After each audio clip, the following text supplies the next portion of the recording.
En el nombre del Padre, y del Hijo, y del Espíritu Santo. Amén. Muy buenas tardes a todos. Vamos a ir al grano. Me han pedido que explique la pobreza, el desapego y el uso del tiempo según el número 21 de los estatutos de la Federación Regnum Christi, y es lo que vamos a hacer. Y sin ninguna introducción ni nada más, vamos a ir al grano porque hay muy poco tiempo.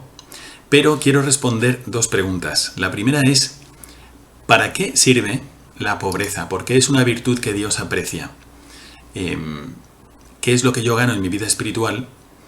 ¿Qué me aporta si la vivo? Y en segundo lugar, ¿cómo se me invita a vivirla en el movimiento Regnum Christi? Así que esta exposición va a estar dividida en esas dos partes. Vamos a leer el número 21, que tiene que ver con un aspecto muy peculiar de cómo se vive la pobreza en el movimiento y en la religión, y que me parece un aporte para toda la Iglesia. No somos los únicos que lo vivimos así, pero sí lo subrayamos muchísimo. Así que espero que podamos profundizarlo. Bueno, primero me gustaría hablar de algunos aspectos que me parecen importantes de la pobreza en general, antes de entrar en el número 21, y entonces ya nos metemos a ver cómo nos invita a vivir en el movimiento, ¿no? Lo primero es que no es la pobreza en sí misma la que agrada a Dios, sino el hecho de que el hombre pobre busque a Dios para llenar su pobreza. Esto es muy importante. A veces podemos confundir los medios como fines y entonces todo se descuadra. Nosotros, como cristianos, debemos vivir la pobreza. Vamos a ver también por qué, cuál es el fundamento evangélico. Pero al final es para otra cosa, es para seguir más de cerca a Jesucristo. Por ejemplo, los religiosos en la Legión de Cristo hacemos voto de pobreza para seguir más de cerca a Jesucristo. En realidad es seguir a Jesucristo. Y como Jesucristo, poner toda nuestra confianza en Dios. Entonces, no es la pobreza en sí misma la que agrada a Dios, sino el hecho de que el hombre pobre busque a Dios para llenar su pobreza.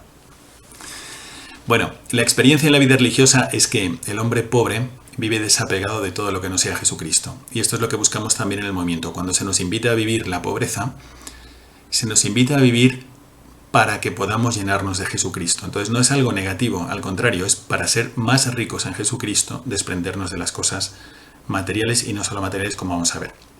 Así que la pobreza es un medio para buscar a Dios. Y este es el marco en el que tenemos que leer los números que vamos a leer de los estatutos de la Federación y también del manual del miembro del Regnum Christi, que tiene un apartado específico sobre la pobreza. Bueno, el hombre que tiene a Dios dentro entierra en Dios todas las demás preocupaciones, y por eso hay una unión que a mí siempre me ha llamado la atención cuando he ido, por ejemplo, de misiones a África y he conocido a las hermanas catequistas de los Sagrados Corazones o a las misioneras de María Inmaculada o a las misioneras de la Caridad también. ¿Por qué hay una conexión entre la persona que profesa pobreza y la paz? Bueno, pues creo que es especialmente por esto. Cuando tienes a Dios dentro, entierras todas las demás preocupaciones en Dios. Si mi base son las cosas y mis fuerzas, entonces estoy perdido, porque eso no me produce ninguna satisfacción, no me produce ninguna paz. Así que, por apegarse, estamos llamados a no apegarnos a nada, ni siquiera a uno mismo. No hay que considerar nada propio. A ser seguidores de Jesucristo, y tenemos que recordar lo que Él mismo pide a sus seguidores y lo que Él mismo vive. Nosotros, de todas las cosas que tenemos, ninguna las trajimos con nosotros. Y ninguna nos llevaremos. Así que la única posesión que tengo es mi vida, es mi tiempo. Y incluso mi salud, pues, no es mía, es algo recibido en mayor o menor medida. Pero tampoco es una posesión que tengo para siempre. Es algo que me dura mientras Dios me la esté dando. Bueno, y la mayor riqueza que tenemos en todo es el tiempo, como vamos a ver ahora.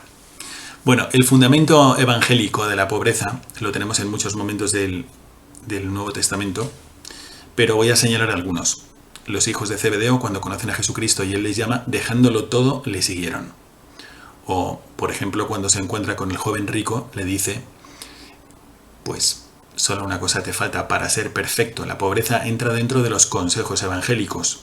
Y para salvarte tienes que hacer esto. Son las obligaciones, los mandamientos. Pero si quieres ser perfecto, como un consejo, vete, vende todo lo que tienes, dáselo a los pobres y después sígueme. Entonces, Esto podría servir de fundamento, pero el fundamento esencial es la misma vida de Jesucristo y dice que el Hijo del Hombre no tiene ni una piedra donde reclinar la cabeza. Las zorras tienen madrigueras.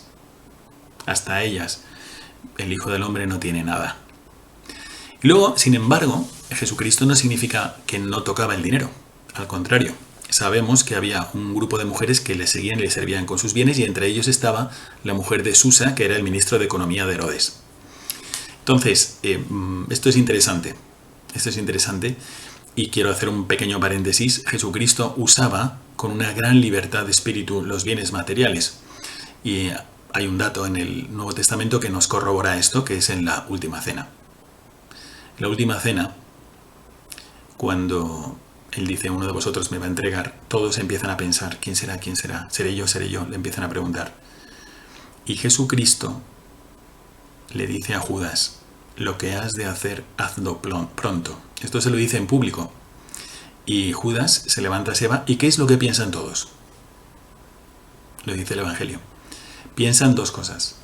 Que había salido a preparar algo de la fiesta o que había ido a dar una limosna. Con lo cual, si esto es lo primero que piensan todos, es que era habitual. Jesucristo no tenía nada como propio, pero sí manejaba bienes y habitualmente hacía limosnas, porque es lo primero que se le ocurre a Judas, ¿no? Tenía un administrador también porque recibían, la gente le ayudaba con sus bienes. Bueno, pues entonces, vamos a pasar a este número de tiempo que da el tiempo y el sentido de la eternidad. Este número es de los estatutos de la Federación del Regnum Christi. Vamos a leerlo. La comunión con Dios en el tiempo anticipa la eternidad, haciendo presente en el aquí y ahora el reino de los cielos. Por ello, conscientes de la fugacidad de la vida, aprovechamos el tiempo como un don recibido para adherirnos con amor al plan salvífico del Padre y así realizar en plenitud nuestra vocación. Me parece bien que usemos un momento para conocer qué es lo que dicen los estatutos, y al hablar de la pobreza habla también de otra cosa, y lo ponemos en el número 103. Sobre la administración responsable dice, el uso responsable de los bienes y el espíritu de pobreza exigen una administración segura y eficiente realizada con espíritu de servicio. Bueno, esos son dos números, obviamente tienen un lenguaje estatuario, y eso significa que pues son demasiado concisos. Entonces vamos a ir a... Estos números están muy bien, ahora los vamos a comentar. Pero vamos a ir también al manual del miembro del Regnum Christi, que tiene unas partes muy bien explicadas y que quiero poner aquí a vuestra consideración. ¿De acuerdo? Vamos a ver. En estos números, en primer lugar, tenemos el 175, dice que la verdadera pobreza de espíritu es la humildad. Entonces, esta es la que a ti te hace considerar tu realidad, tu propio ser, y que consideras cómo dependes completamente de Dios. No te puedes engreír delante de Dios, no puedes mostrar nada que no te lo haya dado Dios. Entonces, la pobreza de espíritu, en el fondo, se identifica con la humildad. Aquí el número 175 está citando el Catecismo de la Iglesia Católica cuando habla de lo que es la verdadera pobreza de espíritu. ¿Vale? Voy a profundizar en los otros números. Este me gusta mucho. Número 193, el manual de Regnum Christi.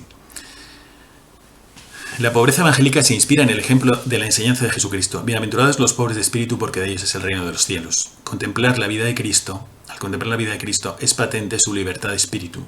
Cristo también, en cuanto hombre, gozó de una total libertad interior, porque su corazón tenía un solo Señor, el Padre, y porque no se apegó a ninguna criatura. Cristo se hizo pobre para enriquecernos con su pobreza y para enseñarnos que el verdadero alimento es el cumplimiento de la voluntad del Padre.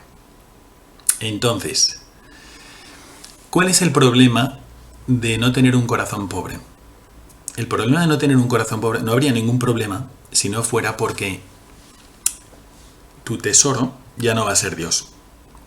Si tienes un corazón apegado a las cosas, tu tesoro no va a ser Dios. Y Dios es posesión nuestra. Ahora, incluye, cuando tú optas por Dios, incluye que todo lo demás pasa a segundo plano. Por eso dice, el reino del cielo se parece al mercader de perlas que encontrando una, vende todo lo que tiene y la compra. cual que encuentra un tesoro en un campo, vende todo lo que tiene y compra el campo. Entonces, nosotros podemos decir, si yo tengo a Dios, pero mi corazón en realidad está apegado a un móvil como debería estar apegado a Dios, o está apegado a un ordenador, o a internet, o a un hobby, o al tenis, o a la Fórmula 1, o a mi ropa, a mi casa, a cosas. Está apegado a cosas que le quitan ese espacio a Dios. Y tapamos a Dios, aunque tenemos a Dios, le vamos tapando con otras cosas, ¿no? Entonces la pobreza evangélica está conectada con esa paz tan grande, esa libertad interior que te da el depender de Dios, que es la verdad y el bien. Y no depender de las cosas que al final, aunque algunas cosas son hermosísimas y reflejan algo a Dios, son limitadas. Bueno, el número que nos habla de cómo cultivar la pobreza es este número 194. Aquí. De igual manera, todo hombre está llamado a cultivar la verdadera pobreza cristiana, procurando el desprendimiento de corazón en relación con las criaturas. Eso lo podemos hacer todos, porque ahora uno se estará preguntando, bueno, ¿qué hago con todo lo que tengo? Pues lo primero es examinar la relación con lo que tengo. Si tengo relación de apego y de encadenamiento con las cosas, o me siento libre porque mi único apego es Dios y todo lo demás pues se lo agradezco como si no fuera mío. Entonces aquí nos dice cómo cultivar la pobreza. Pues señalo esto que he subrayado: el desprendimiento de corazón en relación con las criaturas, rechazar toda ambición, avaricia o vana ostentación. Yo he conocido a veces gente, en México me acuerdo, que podía tener una parabólica y buscaba que sea una parabólica la más ostentosa posible, aunque no tenía tele. Pero era para ostentar con las cosas, que también eso nos puede pegar, ¿no?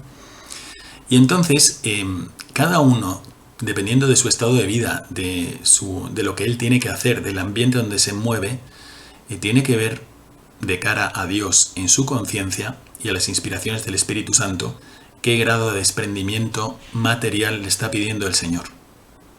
Y esto repercute también en la libertad interior y repercute también en la paz ante las cosas. Pero claro, no es que, vale, pues todo fuera. Pues no, porque a veces tienes tú las cosas para usarlas de una manera que solamente tú puedes o que solamente tú debes, por ejemplo, en relación con tus hijos, con tu familia o con la sociedad. Bueno, dice que la dirección espiritual puede ayudar. Bueno, frutos de la pobreza en el día a día. Esto es para valorarlo. Es un número también muy bonito. El 195 dice: la pobreza de espíritu es condición indispensable para el crecimiento del ser humano y el desarrollo de múltiples virtudes. Y entonces, ¿qué hace? Pues abre el alma, crea clima espiritual propicio, la docilidad interior, la oración, el diálogo, la colaboración, alimenta la esperanza, engendra la justicia y la misericordia, aumenta el amor y dona serenidad, paz y libertad de espíritu. Esto se puede conceptualizar así, pero basta que tú vayas con una persona que es pobre. Yo me acuerdo cuando los padres estaban en Manuel Girona, que a mí me impresionaba llegar cuando tenía que visitarles una vez al mes más o menos, los primeros 4 años del 2011 al 2015, y ver, por ejemplo, al padre José García Santandreu viviendo en un balcón, acristalado, pero en un balcón y con muy poquitas cosas. Pero eso le daba libertad de espíritu. Y no te encadena a las cosas, ni te hace comodón tampoco. Bueno, quiero deciros algún caso que he conocido. Y quiero llegar a la parte del tiempo, que es muy importante. La pobreza cristiana, entonces, la visión positiva de los bienes, me lo voy a saltar. Bueno, Jesucristo no puso su corazón en los bienes de esta tierra y tampoco los despreció. Entonces significa que tenemos que valorarlos. Hay una virtud de la que se habla muy poco que se llama eutrapelia. Entonces la eutrapelia es la que te permite disfrutar de las cosas con equilibrio. Esta es una virtud que tenía Jesucristo.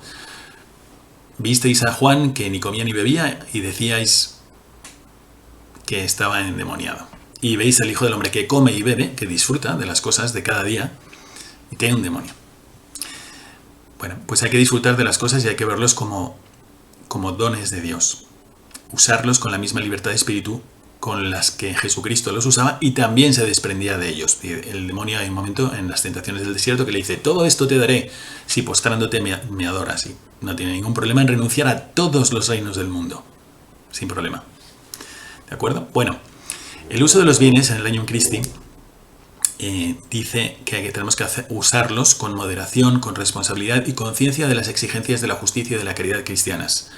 Aquí os iba a poner un audio de un hombre que vino a verme en Córdoba vino a la parroquia, a la más pobrecita que hay, donde suelo ayudar cada 15 días al párroco.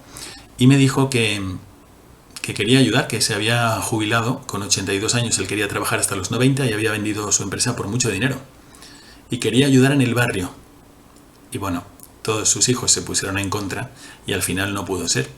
Pero tenía muchos bienes y él quería, de alguna forma, había caído en la cuenta a sus 82 años de su responsabilidad y de la conciencia que tenía de la justicia y de la caridad cristiana. Él mismo, sin decir nada a nadie, cogió su coche, vino al barrio más pobre de la ciudad, preguntó dónde estaba la iglesia, por cierto era de Lérida, era catalán, y vino a pedir cómo puedo ayudar. Y le presenté el apostolado Impulso Empresarial para crear trabajo, más que ayudar con sus bienes, crear trabajo y usar sus talentos para crear empresa.